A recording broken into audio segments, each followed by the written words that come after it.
Diho pulled a dying girl from the void, a girl his entire galaxy had thrown away.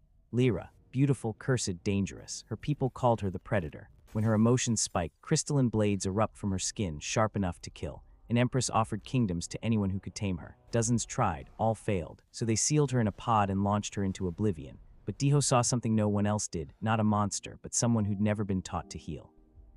He showed her breathing, control, hope, and she began to change, but word spreads fast in deep space. Now 3 warships surround his freighter, weapons hot, demanding her surrender. Bounty hunters, slavers, and Lyra's terror is building, her power awakening. Shields failing, nowhere to run. Can Diho save the girl everyone wants dead, or will her fear destroy them both? The salvage freighter Magungwa drifted through the debris field like a patient scavenger, its sensors scanning for anything worth claiming. Diho stood at the navigation console, his calloused hands steady on the controls as he guided the ship between twisted metal fragments. 3 years he'd been working these forgotten sectors, and he'd learned that the best finds came from the places nobody else wanted to search. Another empty sector, he muttered, watching the scanner display flicker. But something caught his eye, a faint energy signature, impossibly small, pulsing weakly from within what looked like an escape pod. His fingers flew across the console, bringing the ship closer. The pod was ancient, its hull scarred and dark, spinning slowly in the void. No distress beacon, no identification markings, just that faint dying energy signature. Diho activated the retrieval system, and the magnetic clamps pulled the pod into the cargo bay. He sealed the airlock and descended the ladder, his boots clanging against the metal floor. The pod was smaller than he'd expected, barely large enough for a child. Frost covered its surface, and through the frosted viewport, he could see a shape inside. His breath caught. It was a girl, or something like a girl.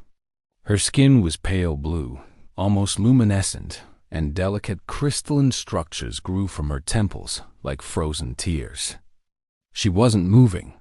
Diho's fingers trembled as he worked the emergency release. The pod hissed open, and bitter cold air rushed out. He grabbed a thermal blanket from the emergency kit and wrapped it around her as he lifted her out. She weighed almost nothing. "Come on," he whispered, carrying her to the medical bay. He laid her on the examination table and checked for vital signs. Her pulse was there, faint, irregular, but present. Her body temperature was far below anything a human could survive, but the medical scanner indicated it might be normal for her species. He adjusted the heating elements, bringing the temperature up gradually, and administered basic life support. Hours passed. Diho stayed beside her, monitoring every fluctuation in her condition.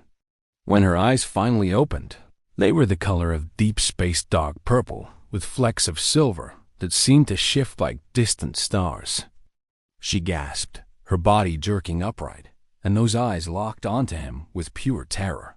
"Easy," Diho said, raising his hands. "You're safe. I'm not going to hurt you." She scrambled backward on the table, the thermal blanket falling away. Her breathing came in rapid, shallow gasps. She spoke then, her voice like wind chimes in a storm, musical but desperate. He couldn't understand a single word. Diho moved slowly to the console and activated the universal translator. It was an old model, prone to errors, but it was better than nothing. He spoke again. "My name is Diho. This is my ship. You were in an escape pod. Do you understand?" The translator hummed, processing. The girl tilted her head, listening to the translated version of his words. Her expression shifted from terror to confusion. When she spoke again, the translator struggled with her language, producing only fragments. "Dangerous. Not safe." "Why save?" "Because you needed help," Diho said simply. She stared at him for a long moment, and something in her expression softened. Then she looked down at her hands, and tears began to fall, actual crystalline tears that chimed softly as they hit the table. "You should not have," the translator managed to convey. "I am the cursed one, the one no one wants." Deho pulled up a chair and sat down, maintaining a respectful distance. "Why don't you tell me your name?" She hesitated, then spoke. The translator rendered it as Lyra. "Lyra," Deho repeated, and she nodded. "Why were you in that pod?" Through broken translations and gestures, the story emerged. Lyra was from a world called Desha, a planet of her kind, the Deshans. They were a peaceful species, elegant and refined, but Lyra was different. She had been born with what her people called the predator's touch. When she experienced strong emotions, her crystalline structures would grow sharp and dangerous, sometimes harming those around her. Her people had tried everything to control it, but nothing worked. Finally, the Empress herself had made a proclamation across the known systems. Her planet would open trade agreements and share valuable resources with any species that could tame the predator and help Lyra control her affliction. Dozens had tried. Scientists, mystics, warriors from 100 worlds. All had failed. Some had been injured by her uncontrolled outbursts. Others had simply given up. And so, Lyra had been deemed too dangerous, placed in suspended animation in an escape pod, and set adrift, a shame her people preferred to forget. "But that's insane," Deho said, anger rising in his chest. "You're not a monster. You're just a girl who needs help." Lyra's eyes widened at his words. The translator had conveyed his meaning, but also his tone, the genuine outrage on her behalf. No one had ever been angry for her before, only at her. "You will leave me somewhere, yes?" she asked quietly. "Find another pod? Send me away?" "No," Deho said firmly. "You're staying here. And we're going to figure this out together." Over the following days, they established a routine. Deho continued his salvage work while Lyra explored the ship. She moved like water, fluid and cautious, always aware of the space around her. The mugging wasn't large a cockpit. Living quarters, cargo bay, and the small medical bay. But to Lyra, who had spent so long in isolation, it felt vast. Communication improved as the translator learned her language patterns.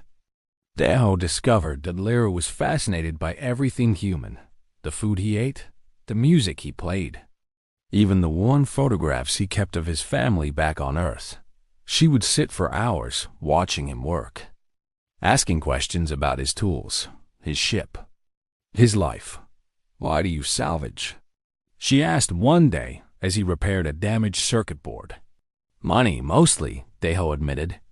"My family needed help paying for my younger sister's education.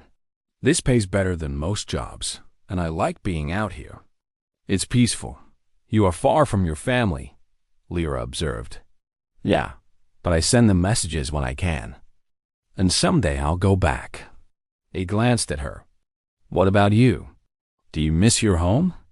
Her crystalline structures dimmed slightly. "They do not miss me. That's not what I asked." Lyra was quiet for a long time. "I miss the gardens. We had gardens with flowers that sang at night. I used to sit there alone and pretend the flowers were singing for me." Something in Deho's chest tightened. He set down his tools and turned to face her fully. "Lyra, I need you to understand something. What your people did to you, putting you in that pod, giving up on you, that was wrong. You deserved better. I hurt people," she whispered. "By accident. When you were scared or upset, right?" When she nodded, he continued. "That's not evil. That's just being afraid. We can work on that. How?" The question was barely audible. Deho thought for a moment. "Have you ever heard of breathing exercises? Meditation? We use them on Earth to help control strong emotions." She shook her head. "Let me teach you." They started that evening. Deho showed her simple breathing patterns, ways to focus her mind when she felt emotions building. At first, Lyra struggled to understand the concept. Her people processed emotions differently, experiencing them as physical sensations in their crystalline structures. But slowly, she began to grasp the techniques. Days turned into weeks. The routine expanded to include regular practice sessions. Daeho would deliberately introduce mild stressors, sudden sounds, unexpected movements while coaching Lyra through her response. When her structures began to sharpen, he would guide her back to calm. "Breathe with me," he'd say. "In for 4 counts. Out for 4 counts. Feel the emotion, but don't let it control you." Progress was slow but real. Lyra's control improved gradually. More importantly, she began to smile, a hesitant expression at first, as if she'd forgotten how. She laughed one day when Daeho tripped over a loose cable, a sound like crystal bells ringing. Then she clapped her hand over her mouth, horrified, as if waiting for punishment. "It's okay," Daeho said, grinning from the floor. "That was pretty funny." She lowered her hand slowly, and the smile returned. But their peaceful existence couldn't last forever. One morning, the ship's proximity alarm blared. Daeho rushed to the cockpit to find 3 vessels surrounding the Mugunwa Sleek. Aggressive ships with weapons locked on his position. "This is Commander Velk of the Kresh Armada," a harsh voice crackled over the comm. "You have stolen property aboard your vessel. Surrender the Theshan, and we will allow you to leave unmolested." Daeho's blood ran cold. "I don't have stolen property. I rescued someone from an escape pod. The Empress of Desha has placed a bounty on the creature called Lyra. You will hand her over, or we will take her by force." Lyra had appeared in the cockpit doorway. Her face was pale, her structures already beginning to sharpen with fear. "They will sell me," she said quietly. "There are species who collect dangerous things. I will be caged, studied." "Like hell," Daeho growled. He opened a channel. "Commander Velk, I'm a registered salvage operator in neutral space. You have no jurisdiction here. We have weapons. That is jurisdiction enough." The comm cut off. Daeho's mind raced. The Mugunwa wasn't a warship. It had basic shields and exactly 1 escape pod designed for emergency evacuation, not combat. Against 3 armed vessels, they didn't stand a chance in a straight fight. "Strap in," he told Lyra, his fingers already working the controls. "This is going to get rough." The first weapon blast hit their aft shields before Lyra had finished securing her harness. The ship lurched, alarm screaming. Daeho pushed the engines to maximum, diving toward the nearby debris field. If he could lose them in the wreckage, another blast, closer this time. The shields flickered, their integrity dropping to 60%. Daeho wove between the larger debris pieces, using the wreckage as cover. The Kresh ships followed, their superior maneuverability allowing them to match his every move. "Shields at 40%, the computer announced calmly. Lyra's breathing was rapid, her structures growing dangerously sharp. Daeho could see her struggling to maintain control, but the fear was overwhelming her. "Lyra," he called over the noise. "Remember the breathing. You're okay. I've got this. You will die because of me," she gasped. "Nobody's dying today." He yanked the controls hard, sending the ship into a tight spiral around a massive piece of hull plating. One of the Kresh vessels couldn't adjust in time and clipped the debris, sending it spinning away. 2 ships left, but the shields were down to 20%. One more solid hit and they'd be done. Daeho's eyes fell on the scanner display. They're a massive derelict station, its structure barely holding together. It was risky, suicidal even, but it was their only chance. He adjusted course, accelerating toward the station's gaping hangar bay. "What are you doing?" Lyra whispered. "Trust me." The Mugunwa shot into the hangar, maneuvering through twisted support beams and hanging cables. The Kresh ships followed, but the confined space limited their options. Daeho killed the engines and let the ship drift, using minimal thrusters to navigate deeper into the station's interior. He shut down all non-essential systems, making them as hard to detect as possible. They floated in silence through the darkness, holding their breath. Through the viewport, they could see the searchlights of the crushed ship sweeping the area. Minutes crawled past like hours. Finally, the lights withdrew. The crashed ships retreated from the station, apparently convinced their prey had escaped or been destroyed in the dangerous structure. Deho waited another hour before slowly, carefully navigating back out. His hands were shaking on the controls. When they cleared the station and confirmed no hostile ships in the area, he finally allowed himself to breathe. He looked over at Lyra. She was trembling, her structures still sharp, but no longer growing. "You controlled it," he said softly. "Even through all that fear, you controlled it." Lyra stared at her hands in wonder. I did. Yeah, you did." Deho unstrapped himself and moved to her seat, kneeling beside it. "Listen to me. What just happened, those people hunting you, that's not your fault. None of this is your fault. But no buts. You're not a curse or a monster or a thing to be sold. You're Lyra.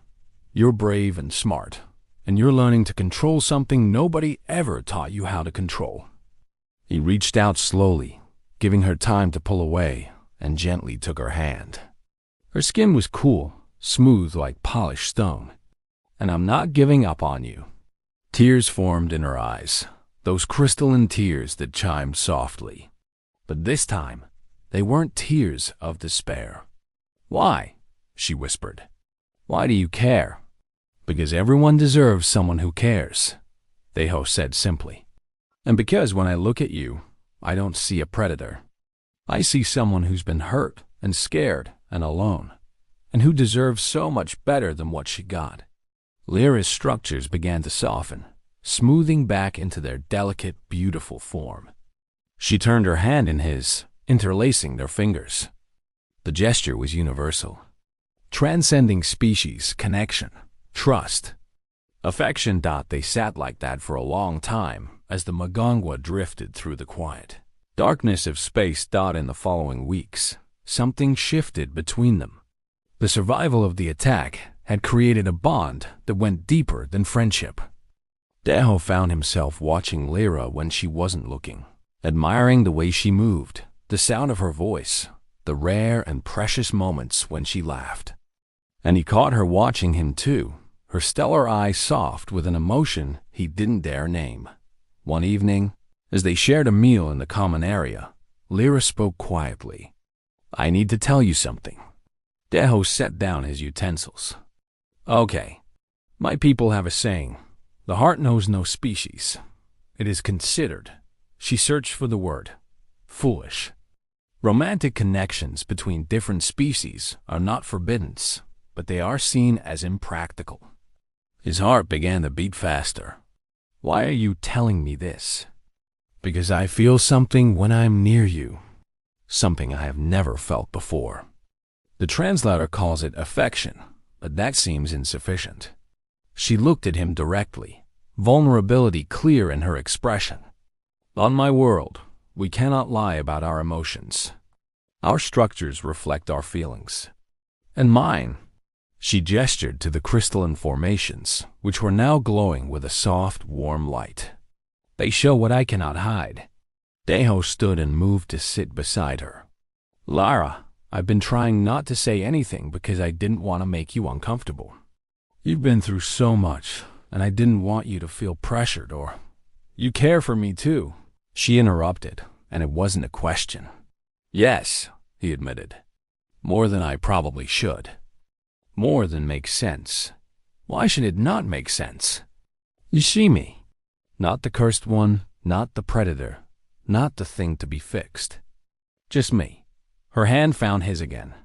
"That is what love is, I think. To be seen. Love," Deho repeated softly. The word felt right. Terrifying, but right. Lyra leaned closer. "On my world, we have a bonding ritual. It is simple. We share breath, our life force, with the one we choose." She paused. "But I understand if you do not want." Deho cupped her face gently with his free hand. marveling at the cool smoothness of her skin. "Show me." She closed her eyes, and he did the same. Their foreheads touched, and she began to breathe in a slow, rhythmic pattern. Daeho matched it, their breaths synchronizing. He felt something shift in the air between them, a warmth that spread from his chest outward. When he opened his eyes, Lyra's structures were glowing brilliantly, casting rainbow patterns across the walls. "This is how my people show love," she whispered. "Through light." "It's beautiful," Daeho said. "You're beautiful." She kissed him then, a gentle press of lips that tasted like winter frost and starlight. It was careful, tentative, a first kiss between two beings learning how to bridge the gap between their different worlds. When they parted, both were smiling, but reality intruded on their happiness. Word of Lyra's presence had spread. The bounty on her head was growing. More hunters would come, and next time they might not be so lucky. They couldn't run forever. "We need to end this," Daeho said one morning as they studied the star charts. "We need to go to Desha." Lyra's structures immediately sharpened with fear. "No, they exiled me. If we return, we make them face what they did. We show them that you're not a curse or a danger. We show them that you're in control." He took her hand. "And we don't do it begging for acceptance. We do it demanding the respect you deserve. They will not listen. Then we make them listen." The journey to Desha took 2 weeks. As they approached the crystalline planet, its surface glittering like a cut gemstone, they were immediately surrounded by a defensive fleet. But Daeho had sent a message ahead, invoking an ancient law that allowed any citizen to request an audience with the Empress. They were granted landing permission, but only after agreeing to strict security protocols. The planet itself was breathtaking cities of crystal and light. Gardens with the singing flowers Lyra had mentioned. Beings moving through the streets like living art. But the beauty was marred by the faces of Lyra's people. As she walked beside Daeho toward the palace, they stared with fear and disgust. Parents pulled children away. Guards kept hands on their weapons. "Head up," Daeho murmured. "You have nothing to be ashamed of." The throne room was vast, its walls made of crystalline structures that reflected and refracted light into infinite patterns. The Empress sat on a throne of pure diamond, her own structures elaborate and perfectly controlled, a display of power and mastery. "So," the Empress said, her voice carrying through the hall, "the human who responded to my challenge. You claim to have tamed the predator?" "I claim nothing of the sort," Daeho replied, his voice steady despite the dozens of armed guards surrounding them. "Because Lyra was never a predator. She was a child with a condition nobody took the time to understand or treat properly." Murmurs rippled through the assembled court. The Empress's structures sharpened slightly. "You dare accuse us of neglect?" "I don't accuse. I state facts." Daeho gestured to Lyra, who stood beside him, her structures glowing with the controlled light that indicated calm determination. Every species that came here tried to suppress what Lyra was feeling. They tried to lock it away, control it through force or technology. But emotions aren't meant to be suppressed. They're meant to be understood and channeled. "We tried everything," the Empress said coldly. "No, you didn't. You tried everything except actually caring about her as a person." Daeho's voice hardened. "I taught her breathing techniques, meditation, ways to feel her emotions without being overwhelmed by them. It took time and patience, things nobody here seemed willing to give." The Empress stood, her structures now fully sharpened in anger. "You presume much, human, and you discarded one of your own people like garbage." Daeho stepped forward, ignoring the guards. "Lyra, show them." Lyra took a deep breath. Deliberately, she recalled the fear she'd felt during the attack by the crest ships. Her structures began to sharpen. The court gasped, some backing away. But Lyra closed her eyes, using the techniques Deho had taught her. Slowly, carefully, she brought her emotions under control. Her structures smoothed, then began to glow with warm light. "Control is not suppression," she said, her voice carrying clearly through the stunned silence. "It is understanding. The human Deho taught me this. He saw me not as a problem to be solved, but as a person who needed help." The Empress sank back onto her throne. For a long moment, she was silent. Then she spoke, her voice softer. "You have done what none of our greatest minds could accomplish. The challenge stands. What do you ask in return, human?" "Nothing," Deho said, and the court erupted in confusion. He raised his voice. "I didn't do this for trade agreements or resources. I did it because it was the right thing to do." "Then why come here at all?"